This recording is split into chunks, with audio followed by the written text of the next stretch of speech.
We are excited to have you here for another live session where we dig into real world testing challenges with the folks who are solving them every day. I'm your host, Jenna Beckett, and whether you're joining us live or you're catching the replay, you're in the right place to get some insight into how the Cypress community is extending and innovating on top of the Cypress framework. Today's session is all about that Cypress community and the plugins they're building to push testing forward. These aren't theoretical ideas, they are practical solutions teams are using right now to scale quality in complex environments. Now, I know normally we do a little bit of setup here, talk about some community news, but we have some really amazing guests today. So I want to dive right into the content. So I'm going to go ahead and bring up our first community creator, Dennis. Dennis, why don't you come up and join me on stage? How are you doing, Jenna? Nice to be here.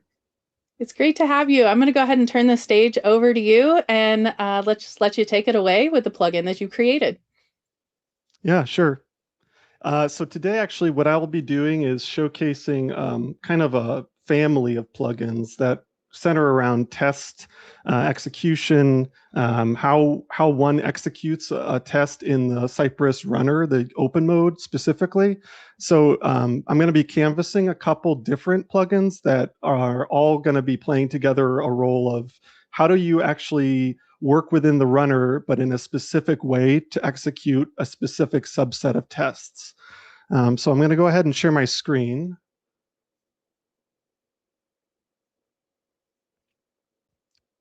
And it would be helpful if everyone could just give me a thumbs up and see that we're seeing the screen good. Okay.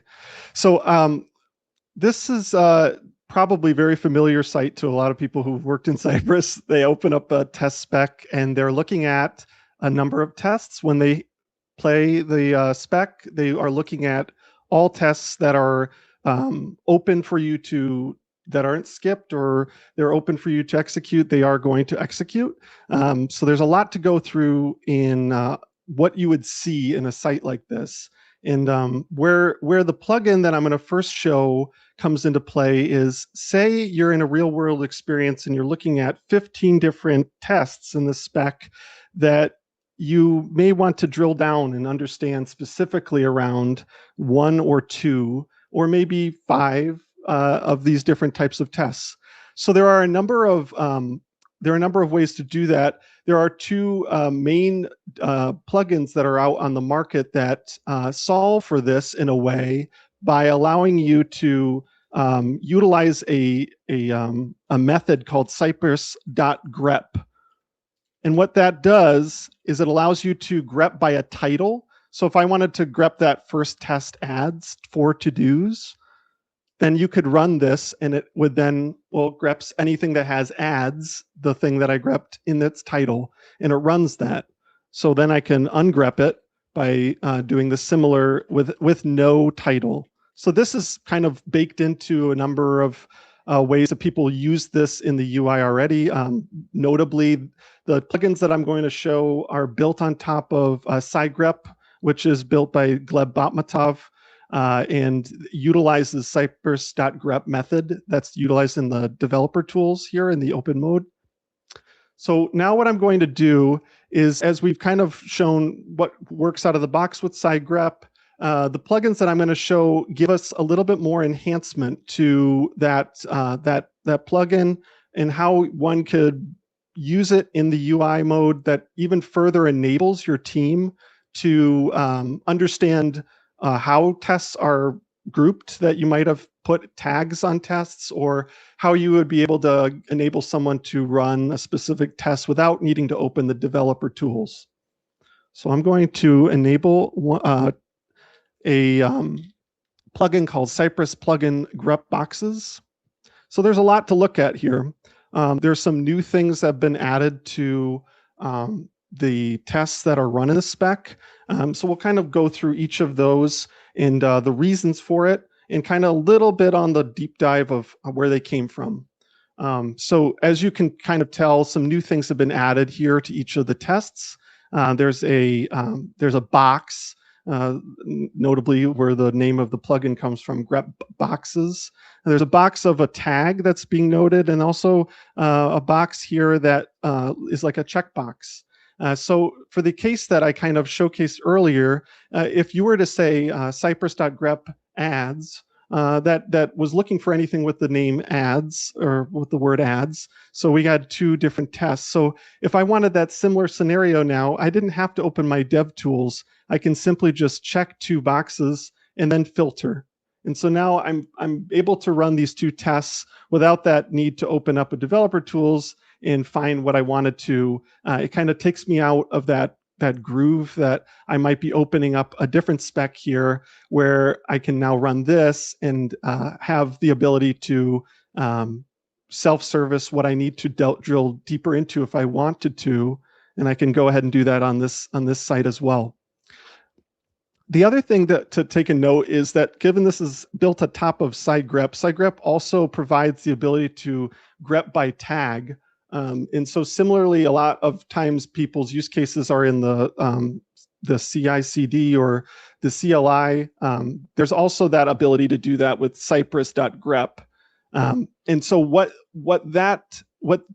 the tags are kind of replicating here are similarly, you would have a grep, but then there's also a tags component. So if I didn't want to grep the title, but instead I wanted to grep the tag, I can grep that here in the Cypress.grep if I wanted to. So out of the box, that did come in play if you were wanting to open up your dev tools to do this. However, more and more I noted with working with people that may not be fluent in all of these different plugins in the Cypress ecosystem, they wanted to be able to open your project and maybe run a test or two locally, and they want it to be better enabled for their workflows. They don't know the rules behind the SideGrep plugin, for instance. So this is something that brings that to the forefront so they can see it right there as they open their spec.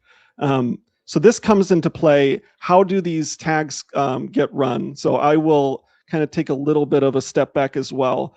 When you click a tag, it is simply doing, as I showed, is Cypress.grep, and then it's going for a tag instead of a title. So it's a parameter for the tag, and then we can rerun this with the tag, just as I did with the title.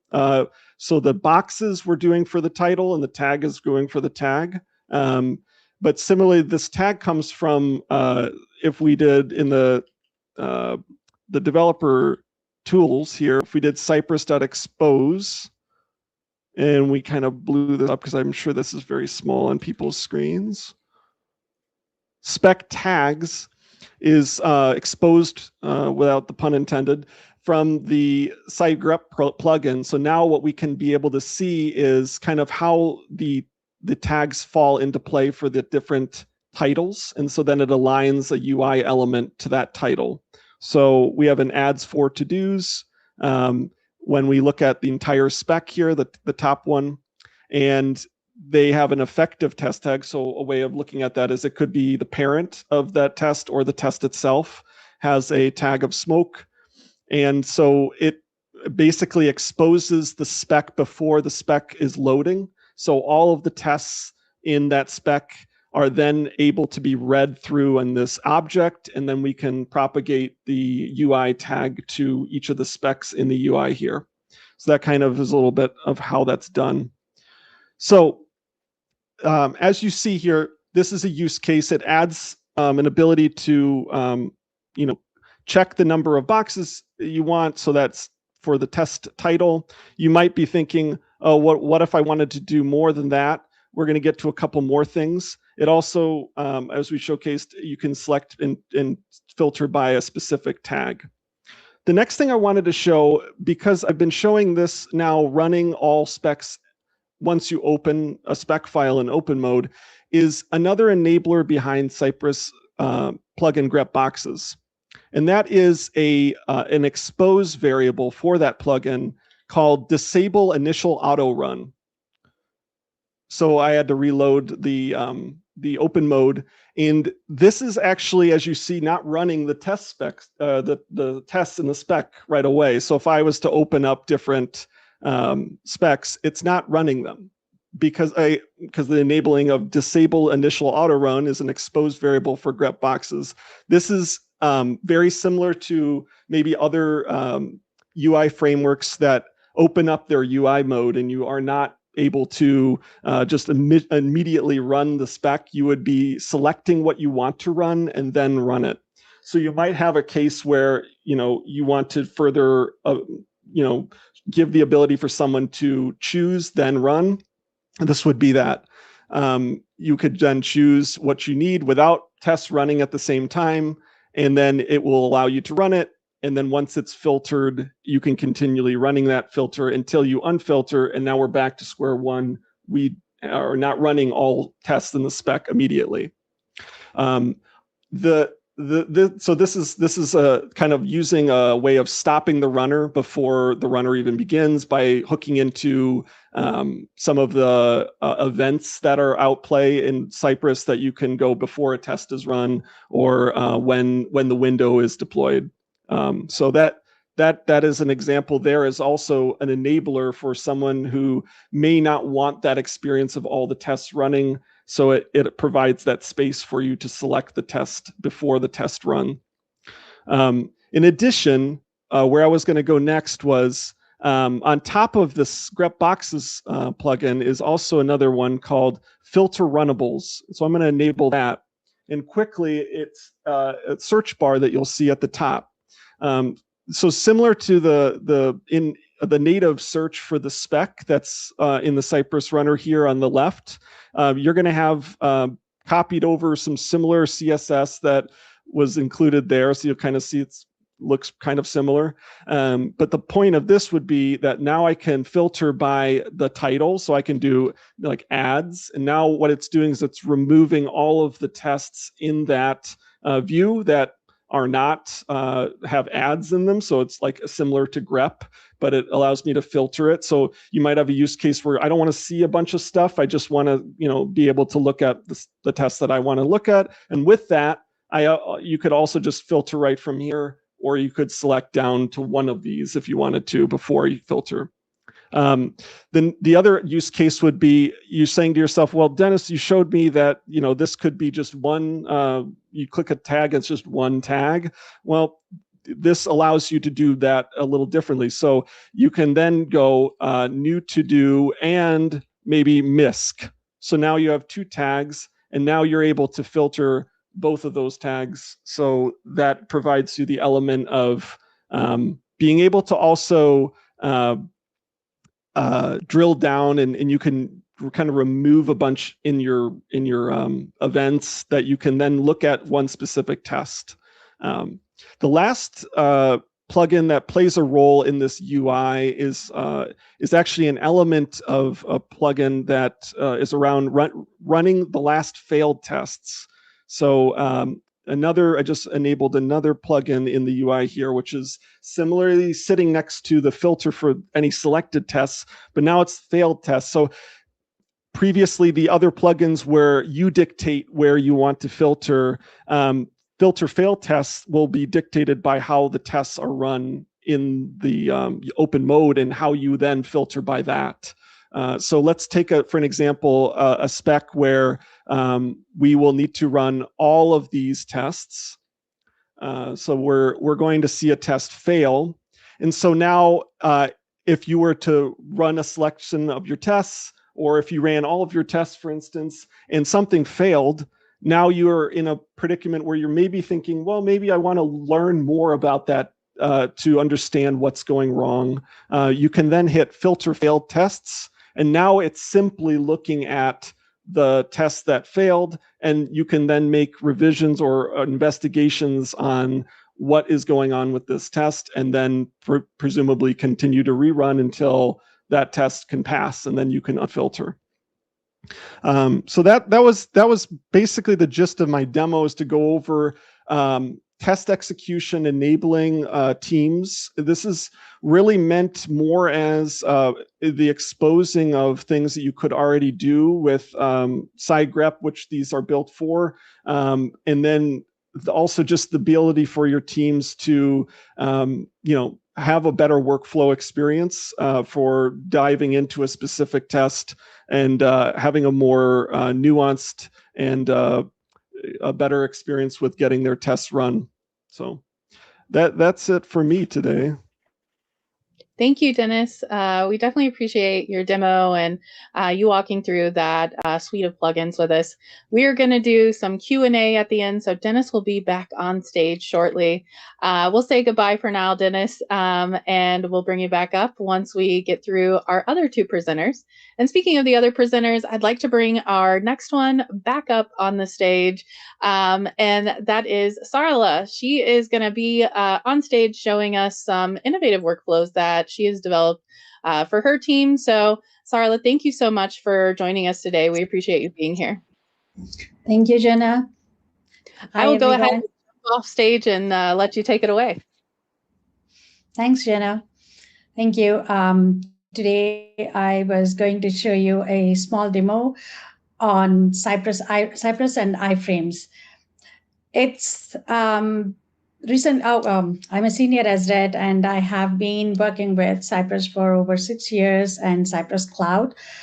What happened was recently we adopted a new product that has a lot of iframes, and we were told Cypress doesn't support iframes, and then we hit a roadblock. So we went back to manual testing, which is not fun. We were hurting our velocity, we were hurting our confidence, and I tried using Studio, but it would just say, oh, Cypress cannot interact with iframes. Then when you read the documentation, Cypress documentation is amazing. There is lots and tons of it. So there are certain commands that you can use in Cypress, and you can still automate your application that is using iframes.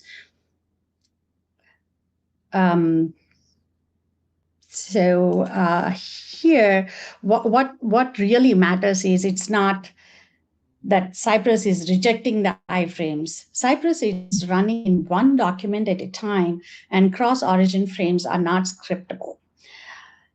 If it is the same origin embed, then you absolutely have no issues. You can just, oh, you cannot hear my audio? Okay. Okay. I am going to share my screen, and then I'm going to zoom it. Is this better? I hope people can see this.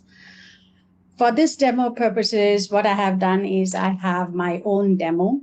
I have an embedded HTML. It is the same origin, chart is same. This is all example. So I'm going to just demo how we hit the roadblock. Like I'm going to say only, and then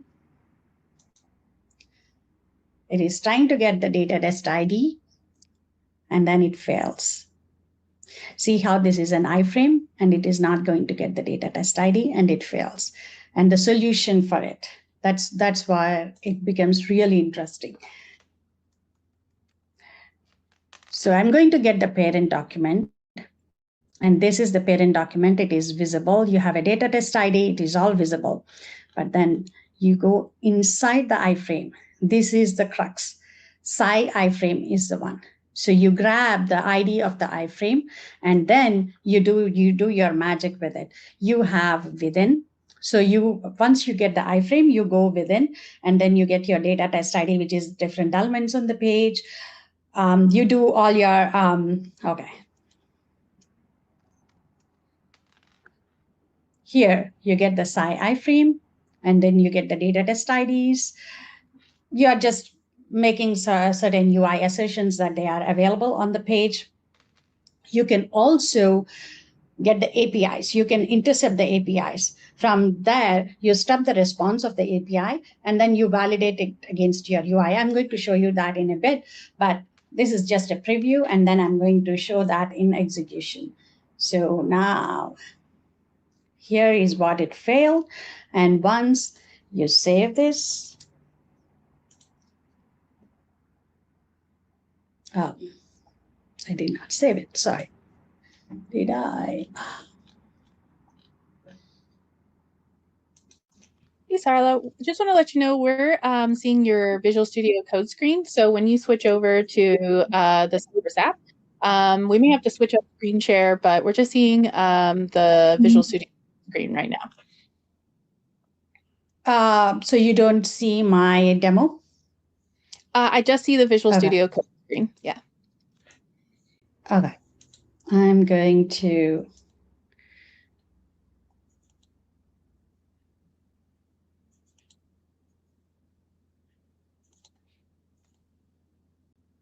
sorry about that.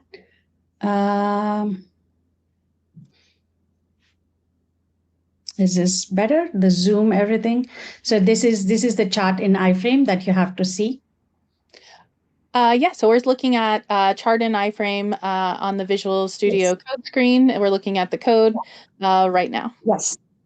Yes. Yes. This is iSkid.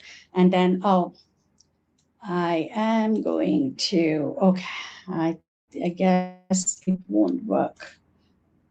You don't see my Cypress run, isn't it? I'm sorry. No worries. Law of demos, right? I think when you share, if you select the whole screen, you'll be able to see both applications. There we go. We got it. Thanks for switching that up. Yeah. We appreciate it. Sorry about Yes. So I was sharing the window instead of the screen. So that was the issue. Sorry. So now you can see I'm getting the parent documentation. And here, if I open it in Studio, you can see that I'm getting the Sci iframe. And within it, I'm getting the data test ID, which it was previously failing. And now you get the data test ID and you are able to get everything here. Here, I'm just grabbing and validating it against a text. But in actuality, if there is an API, you can intercept this API, you can stub it, and then you can validate it against it. So iframes, you are able to, but this iframe has to be the same origin, only then it will work. The second one that I'm going to show you is the same origin and how you are going to interact with the widget. So here, it finds this. It finds your iframe against Sci iframe. Again, I'm going to use within. This is very important. You have to use Sci iframe, get the ID, and within you do your data test ID. And then here is it is just getting your embedded widget within the same origin, and that's it. And the second test, this is the one that interacts with it. This is what I was talking about. You get the iframe and then you get its document body, and then you are using SciWrap. SciWrap is very important. Then you wrap it. Then within, I'm going to say clear this and then enter a text and submit. And then after you submit, it should be submitted. That's the second one that I was showing. Then there are also applications that are cross-origin, meaning it's not within the same. For example, for this, I have used Upstream. It has a contact form which is not within the same origin. It's at a different origin. And how do we automate that? Here, can you see my screen? No, right? Okay.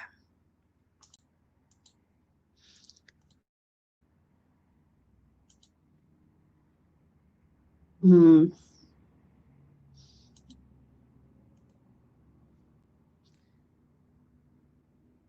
Yeah. Okay. It's not doing it. I'm sorry. I'm just going to share my screen for just the Cypress run. So at least that part goes smooth. All right. So with Uptrend's home, the contact page is the one that's hosted, that is not the same origin. So how do we go about doing that? I'm going to visit the contact where it's the base URL, and then I'm going to get the ticket iframe. You're going to say the iframe react with whatever. You're just getting the basic contact form, right? Here, when you went to the contact, see how the URLs are different. I'm saying you are visiting the contact. This is the new iframe. So I'm going to just write a helper file to go to the contact page. And from the contact page, you get the ticket iframe and you do everything. Whereas if you were to look at the original one, or it has visit home. Visit home is the uptrends page, and visit contact is the contact page that is on a different iframe. So you have to actually give the URL for the other iframe that is not the same domain. Only then you can go and automate that. The last one that I was going to demo is the Google Tag Manager. That's a tiny iframe. You really can't go into the iframe. It doesn't have a UI or anything. But how do you do it? Is you can just say it's like a data layer. So you get the data layer. You have to describe what it is, like the URL, everything, and then within the data layer, you get the snippet, and then you describe however it has to look like, right? So here I said the data layer is an array, and I'm saying do some validations inside it. That's what it is.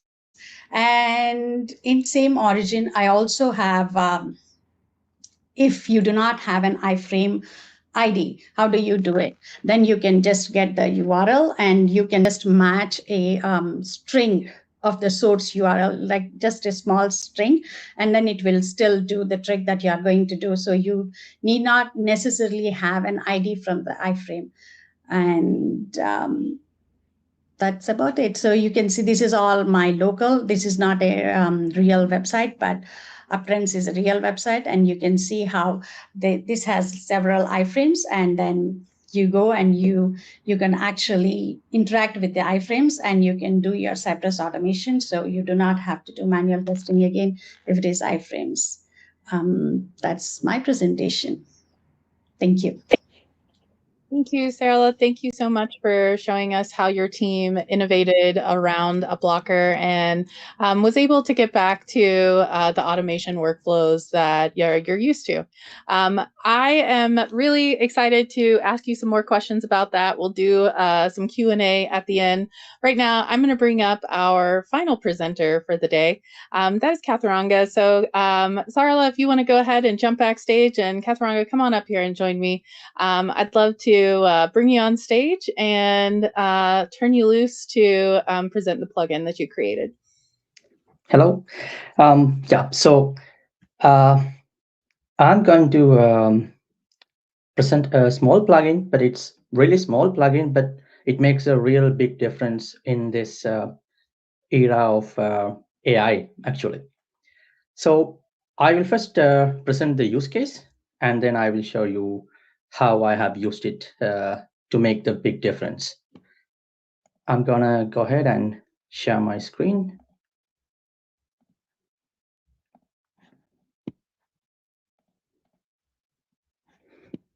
I hope you can see my screen.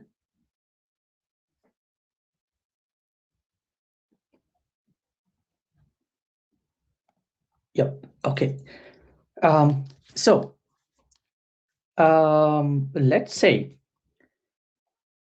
your tests fail in CI, and you open the logs, you try to understand what went wrong, maybe even ask an LLM for help, and it gives you a guess, not because AI is bad, but because it can't see what actually happened in the browser. So today, most test failures in our pipelines, they give us logs, stack traces, maybe screenshots, but they don't give a proper context. And without proper context, even humans struggle. So imagine this scenario.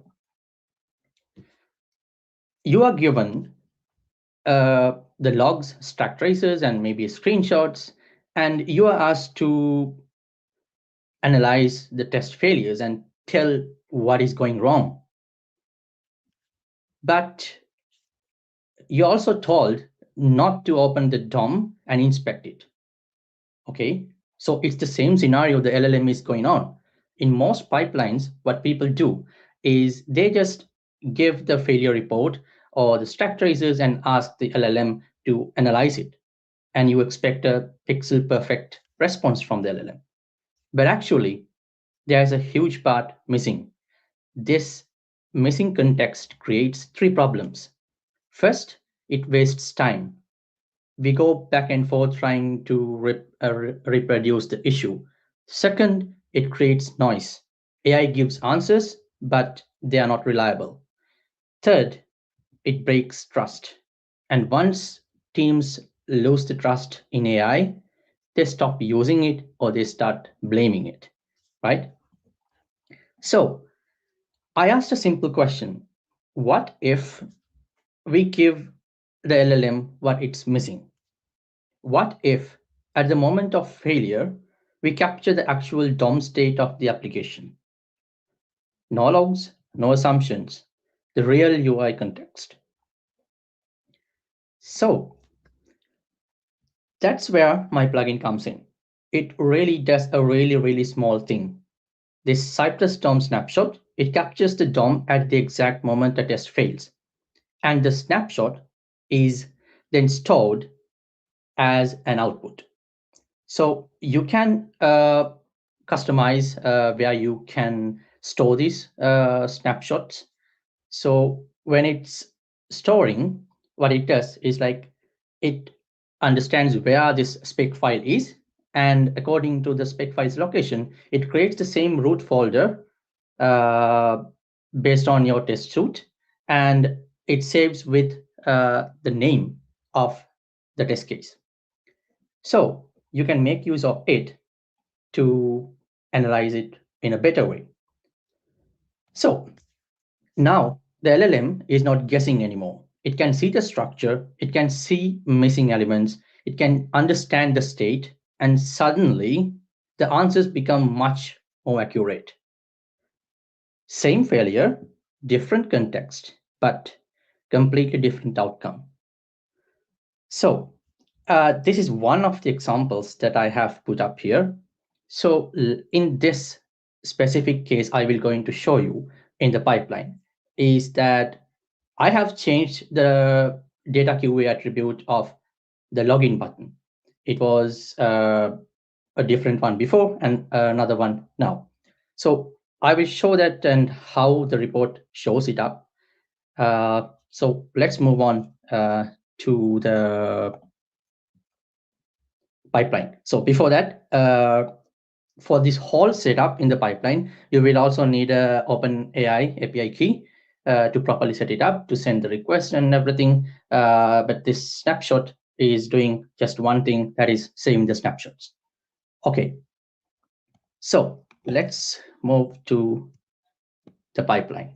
So I have executed a pipeline, and I'm executed it under the intentional failure because I have intentionally changed the attribute. So now, if I go into this one, and so here, lots of tests failing and skipping. So I'm going to go ahead to this step, which is analyze test failures with AI.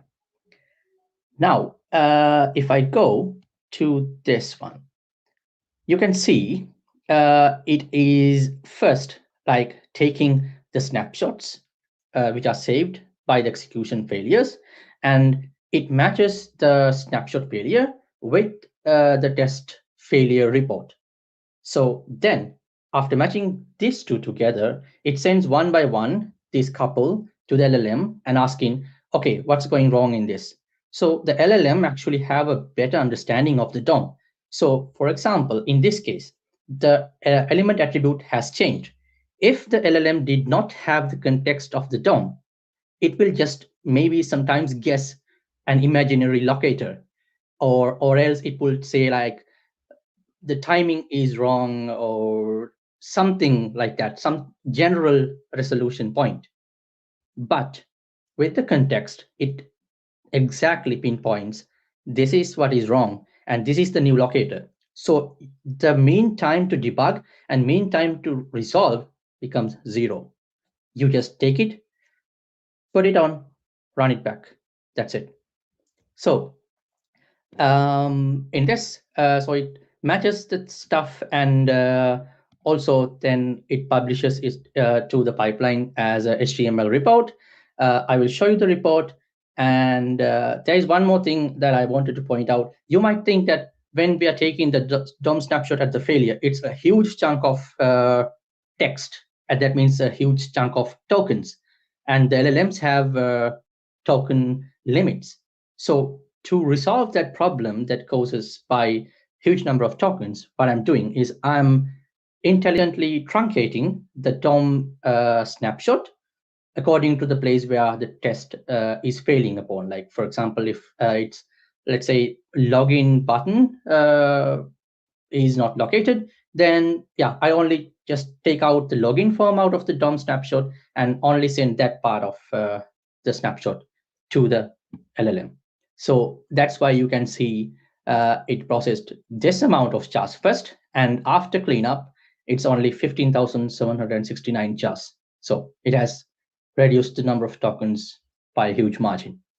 So I'll go back to here, and if I go into this, so this is the report that the AI generated with the help of the context.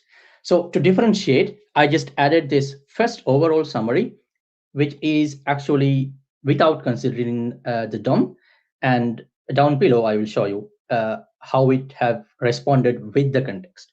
So without the context, it just says like recommended actions, verify presence and correct locate of the sign in button on the login page. Check for any recent changes in the login page's HTML. And so it says to implement side.wait and blah, blah, blah. So all these are just generic solutions. It's not pinpointing at one thing. But if I scroll down and check this DOM insights, it specifically says the DOM snapshot shows a button with the selected data QA login button, but the test is looking for data QA sign in button. So you have the solution right there. So that's what I wanted to show you.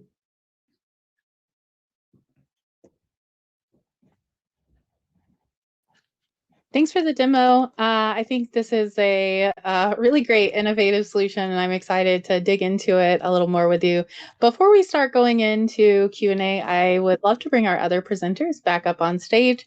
So Dennis, Sarah, if you want to jump back up here, we're going to roll through a couple of questions. So if you are joining us live and you have some questions for these amazing content or these amazing plugin creators, then I would encourage you to drop those questions into chat right now, and we'll go through as many of them as we can. As folks are thinking about their questions, I have a couple to start us off with. So Dennis, I'm going to start with you. You gave us a suite of plugins that supported a lot of quality of life enhancements when you're doing local testing workflows.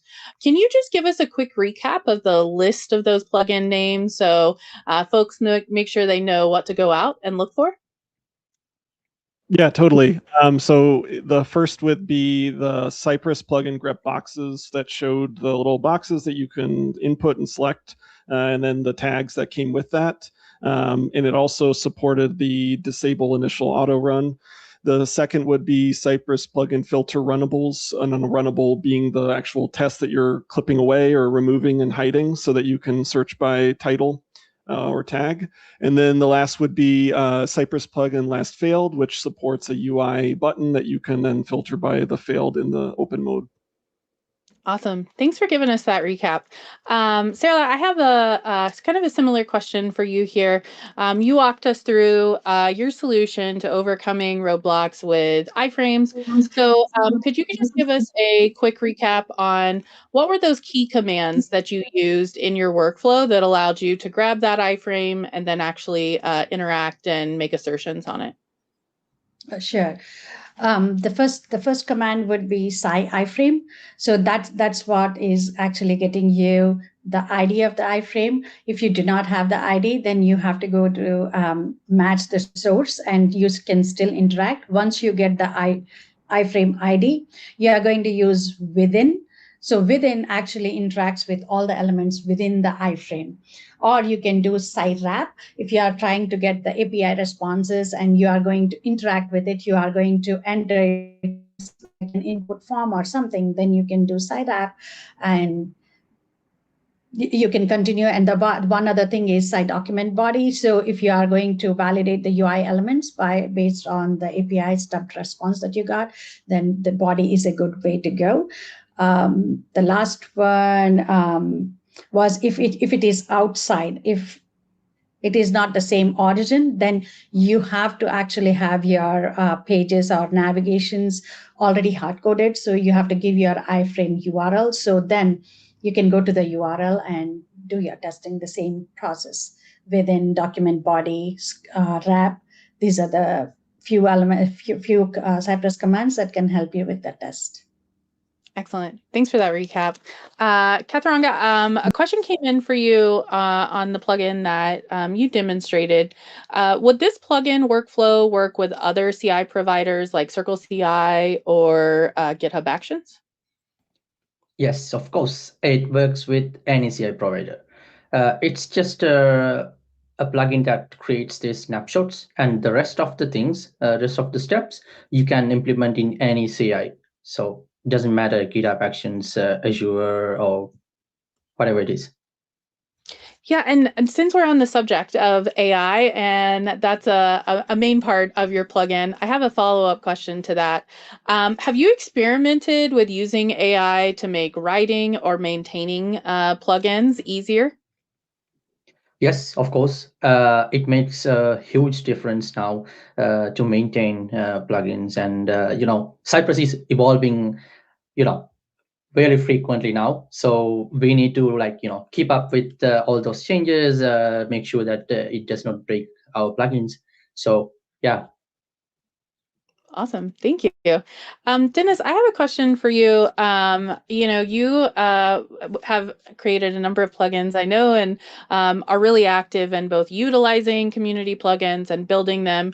So I'd like to get your insight on how someone could get started creating plugins. So let's say they only knew JavaScript basics. What plugins could you think that they could get started with, or is there a certain entry point to creating plugins that you would recommend? Yeah, I mean, it comes down to things that you like to look at, and if you are enjoying a part of what you're working with, that plays a huge role in motivating you to do something. And then the second thing is thinking about it from like a problem. So like everyone presenting today had a problem that they were trying to solve, but they combined that with something that interested them. So I think following that path for anything, I think plays a huge role in getting anyone going. From there, there's a lot of different resources people have written about getting going with how to create plugins. There's a lot of things that you could pick up from that, from different places that people have written in the ambassador community and from the Cypress community at large. So there's a lot to read on if you wanted more like, how do I get going with this motivation of mine? But I think it really comes down to having an interest in something and picking the thing you're interested in, and then finding motivation by furthering trying to solve a problem that you're trying to solve. Yeah, that makes sense. That's probably the most powerful motivation, right? Making your life a little easier day to day. Speaking of solving new problems, Sarah Lee, you got your team to adopt a new use case for Studio. How did you get buy-in from your larger team into this new use case that you created? Mainly because it was hurting our velocity and confidence. So I really had to read the documents and get this working. And we had to do a little bit of POC and then present it to the team, and then get our buy-in and show what it can do. With each MR, we couldn't run obviously 10 different test cases like the pie charts. We have lots of pie charts, and we calculate the percentage manually. It's impossible. And when a status changes, then the percentages changes. So in order to capture all that in your test cases, you have to write tests. So I created a little bit of POC and got the buy-in. So yeah. Thanks for sharing. I think one thing when people are thinking about bringing in, new innovative solutions, especially community created plugins, one concern becomes the setup process. So, Catherine, I'm going to pass this over to you. When you were creating your plugin, what defaults did you include, or processes when you were thinking about how folks would set this up in their own environments? How did you make that as least friction filled as possible? Well, that's a good question and also a pretty straightforward answer. First of all, I feel like Cypress framework itself makes it so easy to build plugins for the framework. So, and also, it's not just like other tools. It's really straightforward to install a plugin. You just register in Cypress config and import your commands. That's it. So it's the same with this plugin and all the plugins that I have developed. So I think that makes lives really easy for the testers. And I think the trophy should go to Cypress itself. um, I would say that the plugin creators out there, on top of having a good framework to build off of, do a lot of work to just make sure these plugins are very easy to implement, and do a lot of great work around maintaining them and communicating how the plugin evolves over time. Dennis, I know, like we mentioned, there's a number of plugins that you created. So are there any best practices you follow to communicate, like version compatibility, to both your plugin contributors or users of your plugins? Yeah, there's actually a great way with the SiteGrep that a lot of these play a role with. SiteGrep actually has its own example repo, which was used in the demo today, which already pulls in the updated changes that are correlating between each other. So SiteGrep being like kind of the sibling to the plugins that I showed, they sort of already have a larger ecosystem at bay that use SiteGrep, and they're in play with each other. So they are going to find the updates that make them compatible together. And in addition, just having documentation on your README that speaks to the extreme of things that have changed and being clear about that. Also with like your releases, making it also clear about what changes were involved, and always providing documents around that to be linked to. Excellent. And I would throw a plug in to Cypress documentation. I know a couple of you have mentioned that. We do in Cypress documentation have a listing of community plugins out there. If you are a plugin creator and you want to get your plugin listed, please reach out to us over at the Cypress team.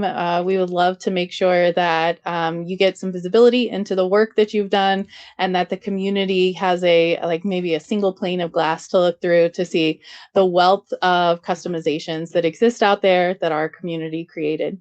I have one parting question for you all, and if you've seen a Bug Bash episode before, you know the question that's coming, and that is, what is the most underrated Cypress command? I'm going to go around, give everybody a chance to answer this. Dennis, I'm going to pick on you first because we were already chatting. So what do you think is the most underrated Cypress command? And I guess I should say, but underrated or underutilized. You can take either approach.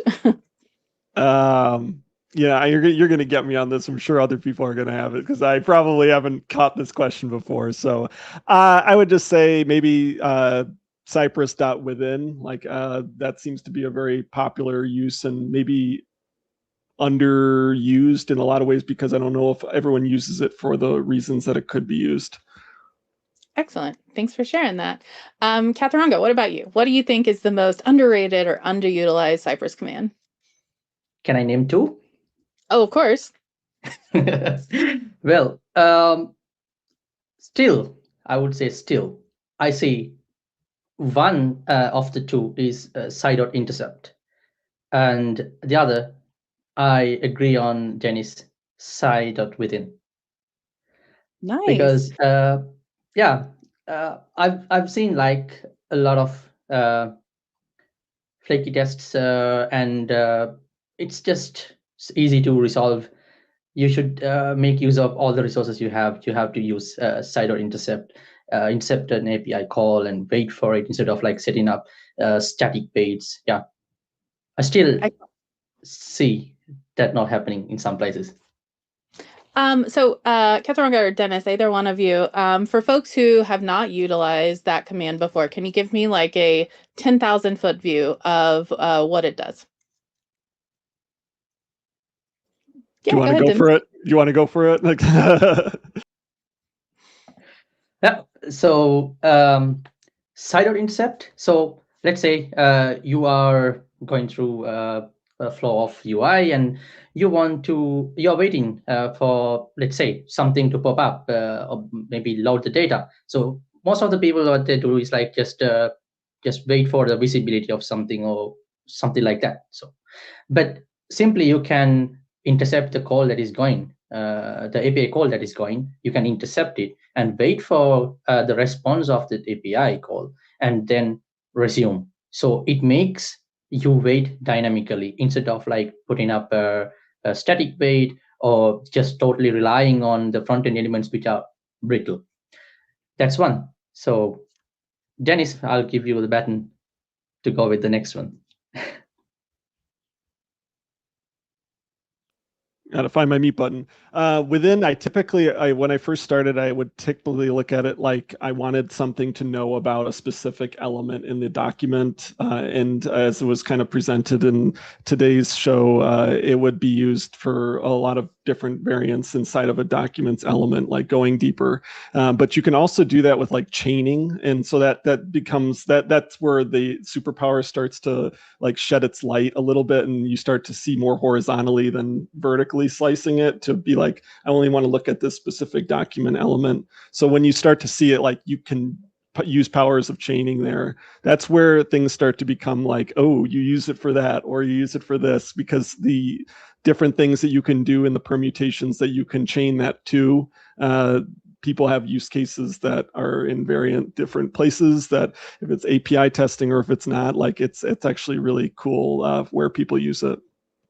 Excellent. Thanks for that, guys. We have one more. Sarala, what is your opinion on most underrated or underutilized Cypress command? For me, it would be SciWait.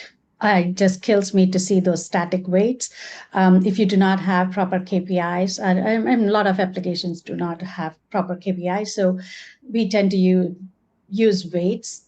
Static weights are not good at all. So, like Chaturanga stated, you should always use intercepts, wait on the APIs to complete, get those response. And if you need more time, then wait on the response status and then get rid of the weights. The other command is the flaky tests are usually caused by chainable commands that we use. Sorry, Dennis, I don't mean to contradict your statement earlier, but what I have noticed is using chainable commands cause flaky tests.